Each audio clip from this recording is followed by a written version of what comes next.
Galicia forma parte da Iberia húmida, un dominio xeográfico caracterizado pola temperanza do clima, pola frecuente presencia da choiva e a abundancia de vexetación. Alén disto, a orientación occidental dominante no noso país presenta diferencias salientables entre as terras interiores e as fachadas costeiras. Océano e relevo xeran en Galicia un variado mosaico de microclimas. A influencia da corrente do Golfo proporciona un clima suave e benigno que se vai facendo progresivamente máis duro no interior ata dar paso ao dominio da neve nas altas serras que cortan o país galego polo sur e polo oriente. A serra é un dos elementos dominantes do territorio galego. A dicotomía val-montaña estrutura a Galicia central xunto coas terras de aplanamento que se abren paso entre as estribacións orientais e occidentais para chegar á costa atlántica, onde as sagras coruñesas presentan unha modelada paisaxe de campos abertos. Polo sur, as cuncas fluviais do Miño e o Sil conforman unha paisaxe laboriosa e minuciosamente construída pola man do home ao longo do tempo, urxido pola necesidade de xerar novas terras de labor. Mentres que polo norte, os campos da ampla chaira lucense anteceden ás terras mariñáns.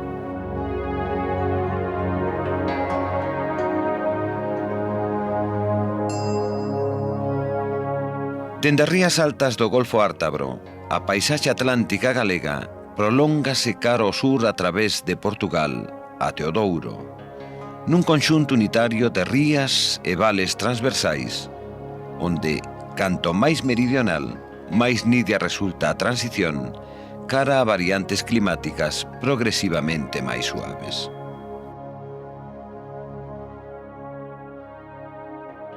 Na Galicia Atlántica, como no norte de Portugal, a influencia do clima oceánico é moito máis profunda que no Cantábrico. Os vales fluviais son moi extensos e as altitudes por baixo dos 300 metros penetran en ocasións máis de 100 kilómetros no interior, modelando unha paisaxe de encostas suaves favorable á proliferación e diseminación dos asentamentos humanos.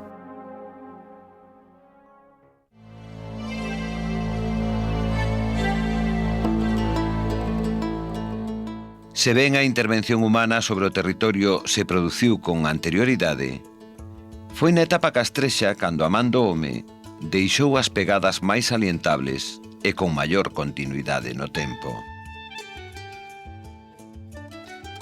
A civilización castrexa constituíu a primeira forma estable de ocupación do territorio, fenómeno común ao noroeste peninsular. A presencia hoxe de testemuños diversos deixa constancia da continuidade histórica deste fenómeno.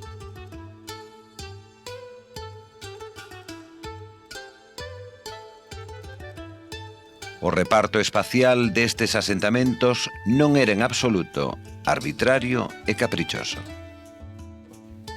Foron os condicionamentos físicos do territorio os que determinaron en boa medida a súa ubicación.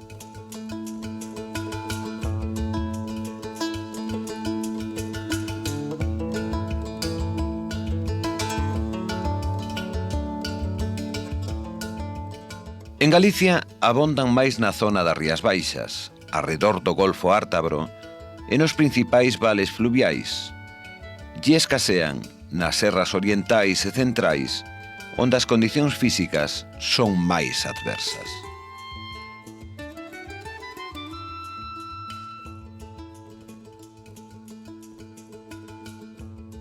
A implantación dos castros nos outeiros e en costas, combinando funcións defensivas e de habitación, explícase na súa dupla consideración de hábitat fortificado e asentamento agrícola.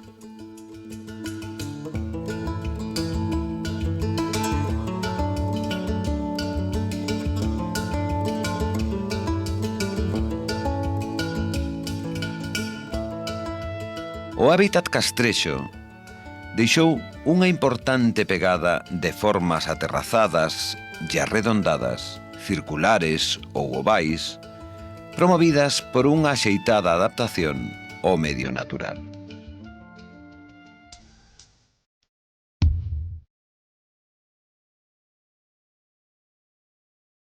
A creación de cidades e o establecemento dunha importante rede de calzadas foi a principal contribución da civilización romana ao proceso constitutivo da identidade territorial de Galicia.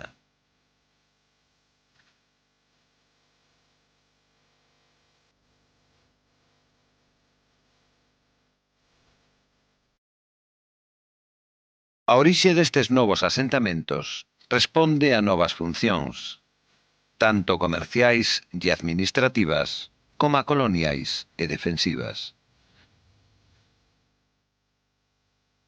A presencia romana caracterizouse tamén por ter respectado tanto as formas herdadas, os castros, como as denominacións toponímicas. Así mesmo, a pervivencia e continuidade histórica das realizacións romanas poñen de manifesto a bondade e coherencia das mesmas.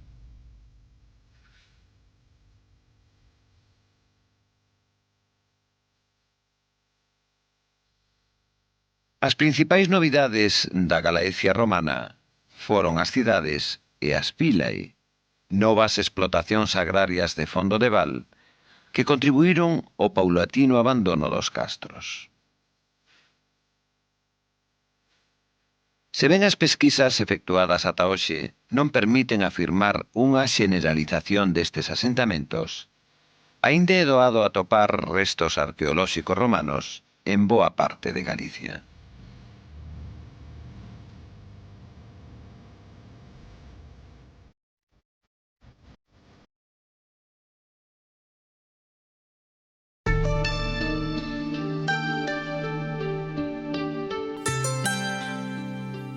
Os cambios que se obraron na Idade Media foron tan importantes como duradeiros, ata o punto de que é posible afirmar que o aspecto común que adoptou o territorio na etapa medieval non resultou moi desemellante do que presentaba Galicia a mediados do século XX.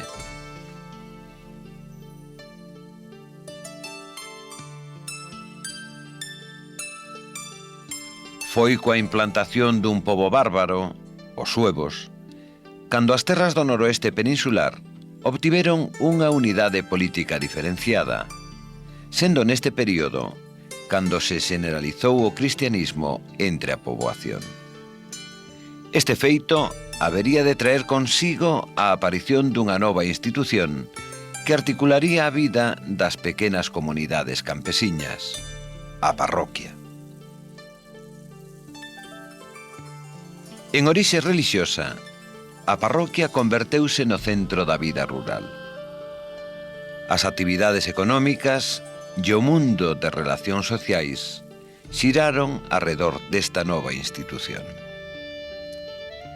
A parroquia foi dende aquela e ata os nosos días un claro referente da estruturación territorial galega e portuguesa, onde se lle denomina freguesía.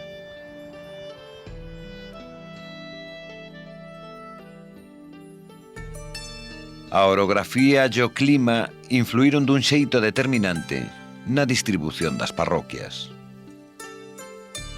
A disposición e o asentamento dos núcleos parroquiais foi máis frecuente e denso nas vacías e vales fluviais, onde as terras son máis produtivas que nas serras, nas que as dificultades climáticas e de relevo son sempre maiores.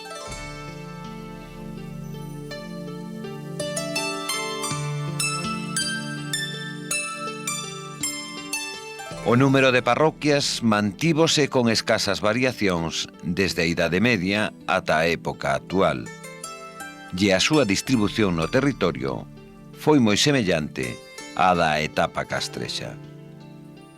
Sen carácter administrativo nin personalidade xurídica, a parroquia constituíuse como unha unidade social, cultural e xeográfica perfectamente delimitada e xeralmente composta por varias aldeas, unidade menor que a partir da Idade Media se converte no elemento esencial da paisaxe galega.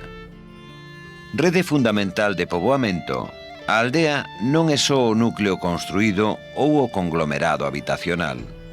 Ademais do entramado de edificacións, a aldea constitúena tamén a malla de camiños, as agras de labor e os prados e montes.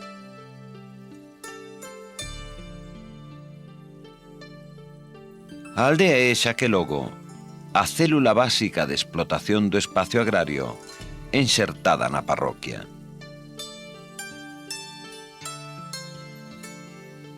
O incremento poboacional que se deu a partir do século XI promoveu a creación de novas entidades de distinto rango, tamaño e importancia.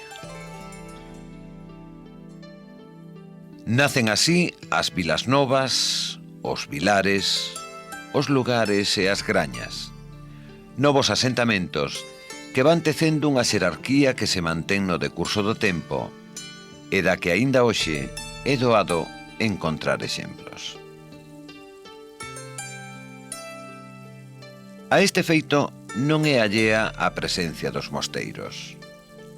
Cunha notable implantación na Galicia da época, os cenobios foron os verdadeiros impulsores do proceso de colonización de novas terras.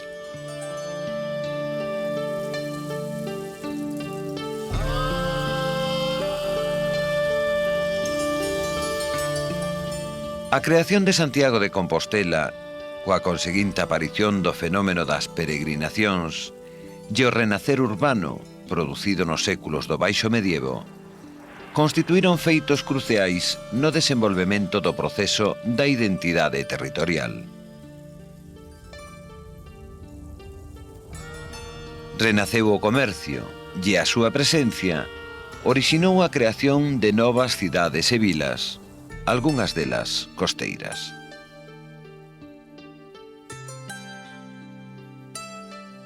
E, máis alá do establecemento dunha nova rede viaria ou da creación de pequenos burgos, a presencia do Camiño de Santiago provocou a aparición de novas formas de asentamento. En moitos casos, estes asentamentos adoptaron unha fasquía lonxitudinal dispoñéndose ao longo do vial co obxectivo de cumpriren coa nova función asistencial aos peregrinos. No inicio dos tempos modernos, male a cativeza poboacional das cidades galegas, a importancia demográfica do Reino de Galicia no conxunto do Estado era notable.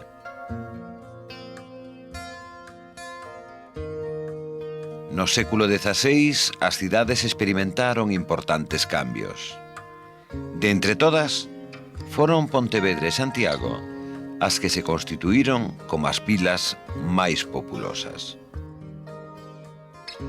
As modificacións que nestes séculos se experimentaron no ámbito do transporte e da economía trouxeron como a consecuencia o progresivo reforzamento do peso demográfico do litoral fronte ao do interior. A partir do século XVII, a penetración costeira do millo, procedente de América, constituíu a razón máis poderosa dos cambios demográficos. A adopción deste cultivo, logo reforzado co da pataca, modificou, así mesmo, as densidades de poboación e a configuración da paisaxe agrícola,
Cultura do equilibrio entre poboación e recursos, que comezou a se patentizar xa no século XVIII, desembocou na aparición do fenómeno migratorio, que supuxa a saída de máis dun 1.250.000 galegos entre 1860 e 1970, coa conseguinte perda do peso demográfico de Galicia no conxunto do Estado.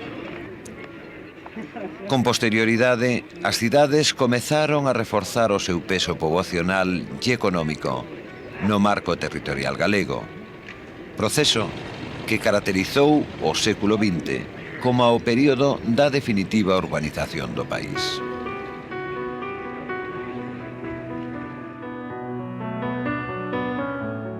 Foi neste mesmo século cando as 7 cidades multiplicaron por 6 a súa poboación, namentres que Galicia aumentou en vez e media.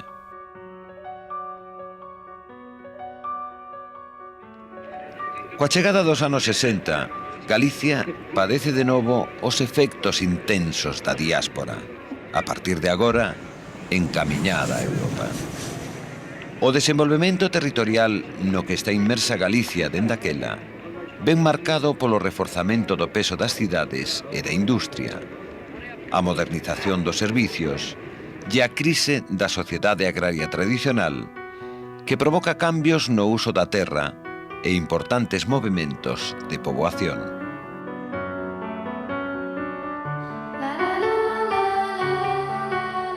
Coa chegada da democracia, o reforzamento do poder municipal e a creación das institucións de autogoberno, os poderes centrais ceden parte da súa capacidade de decisión.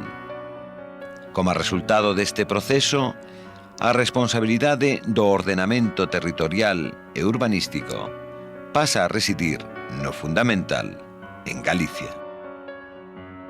Esta etapa recente supuxo así mesmo a construción de novas infraestructuras e a dotación de importantes equipamentos culturais, educativos e sanitarios nas nosas vilas e cidades, actuacións financiadas por orzamentos locais e autonómicos e a contribución de fondos europeos.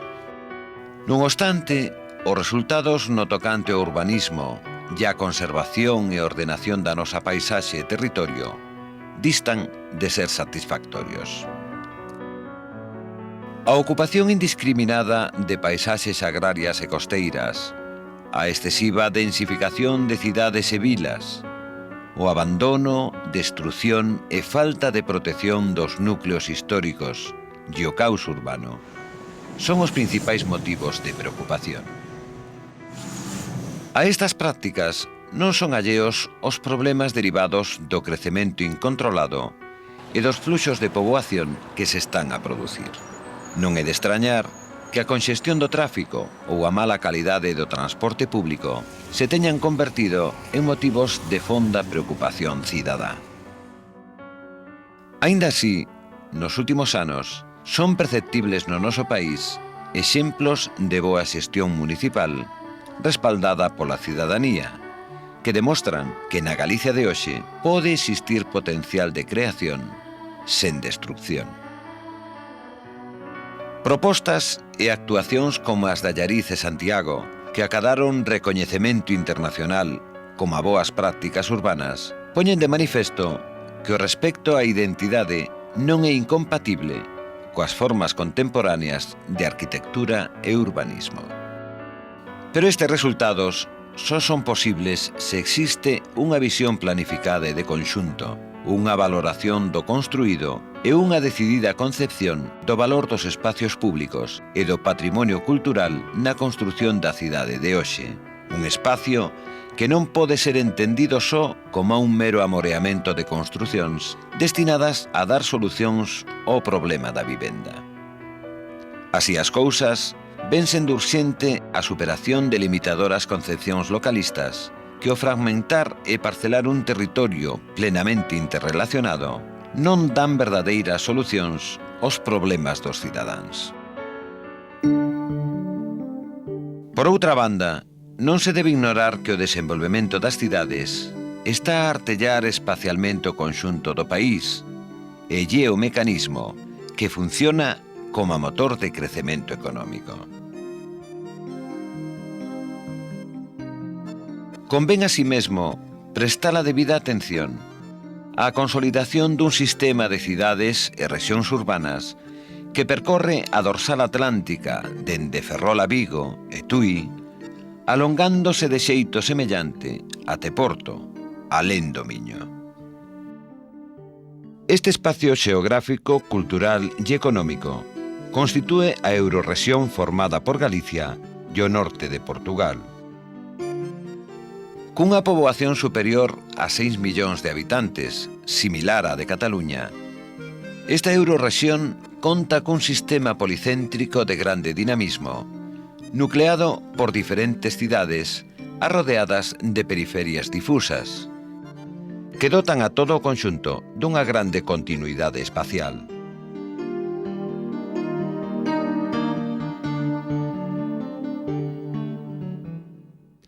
No espacio xeográfico portugués desta eurorrexión, pódense identificar tamén algún dos elementos da identidade territorial galega anteriormente subliñados: morfoloxía atlántica, estratos sucesivos de poboamento castrexo, romano e medieval, presencia dominante das pequenas aldeas, freguesías e parroquias, cativeza das cidades e carácter serodio da urbanización.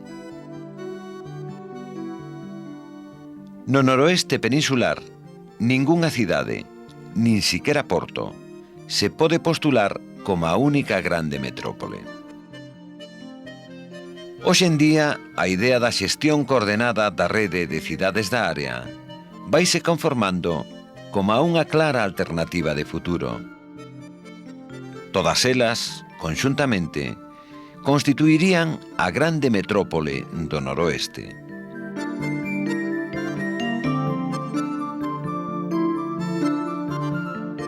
Ante esta nova realidade, acadar un anovador ordenamento do territorio precisará tamén doutros esforzos. Saber valorar os pequenos núcleos existentes poñéndoos en relación cos grandes. Procurar a axeitada integración das periferias difusas, antes rurais, nas cidades compactas. E intentar captar as pegadas da nosa identidade territorial, procurando reinterpretalas dun xeito modernizador. Todos eles son exemplos da inescusable tarefa que temos por diante para sentar as bases dunha necesaria racionalización do noso xeito de ocupar o territorio.